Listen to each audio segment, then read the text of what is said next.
அனைவருக்கும் வணக்கம் நண்பர்களே. நீங்கள் பார்த்துக்கிட்டு இருக்கிறது யூனிவர்ஸ் ஆஃப் கண்டெய்னர்ஸ்.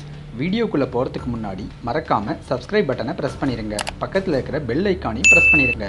அப்போ தான் நான் போடுற ஷிப்பிங் கண்டெய்னரை பற்றின வீடியோக்கள் உங்களை உடனுக்குடனே வந்து சேரும். இந்த பதிவில் நாம் எதை பற்றி பார்க்க போகிறோம் அப்படின்னா, இன்றைக்கி ஒரு ஷிப்பிங் கண்டெய்னரில் ஒரு 2 பேர் தங்குற மாதிரி ஒரு வீடு செஞ்சால் எப்படி இருக்கும் அப்படிங்கிற டிசைனை பற்றி தான் பார்க்க போகிறோம். இது பார்த்தோம்னா ஒரு ஷிப்பிங் கண்டெய்னரில் மேஜர் மாடிஃபிகேஷன்லாம் எதுவும் பண்ணாமல் ஒரு ரொம்ப சிம்பிளான ஒரு டிசைனில் தான் வந்து பண்ணியிருக்குது. இருக்கிற கண்டெய்னரை அப்படியே வந்து ஒரு 2 பேர் தங்குற அளவுக்கு தான் வந்து மாற்றிருக்குது. அதுக்கான டிசைன் தான் இது.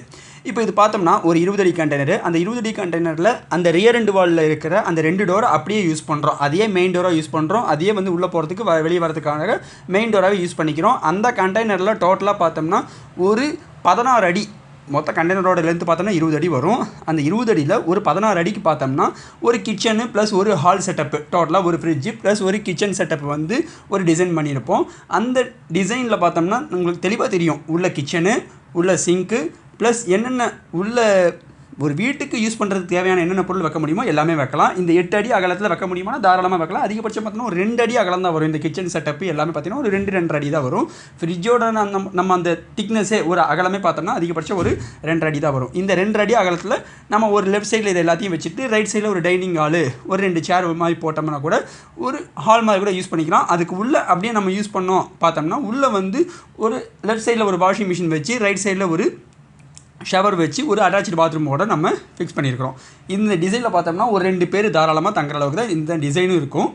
இப்போது இந்த கண்டெய்னரில் பார்த்தோம்னா ரைட் சைடில் ஒரு டோர், ஒரு ஸ்டேர்ஸ் இருக்கும். இந்த ஸ்டேர்ஸ் வழியாக மேலே ஏறி ஒரு மேலே வந்து பார்த்தோம்னா இருக்கிற கண்டெய்னர்லேயே பார்த்தோம்னா வந்து கொஞ்சம் ஒரு மாடிஃபிகேஷன் பண்ண டிசைன் தான் இது. மேலே வந்து ஒரு பெட்ரூம் மாதிரி, ஒரு 2 பேர் படுத்துக்கிற மாதிரி ஒரு பெட்ரூமு. கீழே வந்து நம்ம சமைச்சிக்கலாம், சாப்பிட்டுக்கலாம். கீழே உள்ள என்னென்ன யூஸ் பண்ணுவோம் பண்ணிக்கலாம். மேலே வந்து ஒரு 2 பேர் படுத்துக்கிற மாதிரி ஒரு சின்ன ஒரு பெட்ரூமு ப்ளஸ் அந்த கண்டெய்னரை சுற்றியே வந்து ஒரு ஹேண்ட்ரில் ஒன்று ஃபிக்ஸ் பண்ணியிருக்கிறோம். அதுவே பார்த்தீங்கன்னா ஒரு பால்கனி மாதிரி யூஸ் பண்ணிக்கலாம். ஸோ டோட்டலாக ஒரு 20 அடி கண்டெய்னரில் நமக்கு வேணுங்கிற எல்லா பேசிக் ரெக்குயர்மெண்ட்ஸும் வந்து ஃபுல்லாக ஃபில் பண்ணியாச்சு. ஸோ அதனால் ஒரு 20 அடி கண்டெய்னரில் நம்மளால் ஒரு 2 பேர் தாராளமாக வாழ முடியுமா? தாராளமாக வாழ முடியும். அதுக்கான ஒரு சிம்பிள் டிசைன் தான் இது. ஸோ இதே போல் இன்னும் பல கண்டெய்னரோட ஹோம் கன்வர்ஷனோட டிசைனை பற்றி நாம் அடுத்தடுத்த வீடியோவில் பார்க்கலாம். இல்லை உங்களுக்கு வந்து கண்டெய்னர் டிசைனில் வந்து வேறு ஏதாச்சும் வந்து பண்ணணும், மாடிஃபிகேஷன் பண்ணணும், இப்படியெல்லாம் பண்ணால் நல்லாயிருக்கும் அப்படிங்கிறத நீங்கள் கமெண்ட்டில் சொல்லுங்கள். நான் அடுத்தடுத்த வீடியோவில் உங்களுக்காக டிசைன் பண்ணி நான் காட்டுறேன். தேங்க்யூ. இதுபோல் மேலும் பல ஷிப்பிங் கண்டெய்னர்களை பற்றின சுவாரஸ்யமான தகவல்களை தெரிஞ்சுக்கணுன்னா சப்ஸ்கிரைப் பண்ணுங்கள், லைக் பண்ணுங்கள், ஷேர் பண்ணுங்கள், மறக்காமல் கமெண்ட் பண்ணுங்கள். நன்றி, வணக்கம்.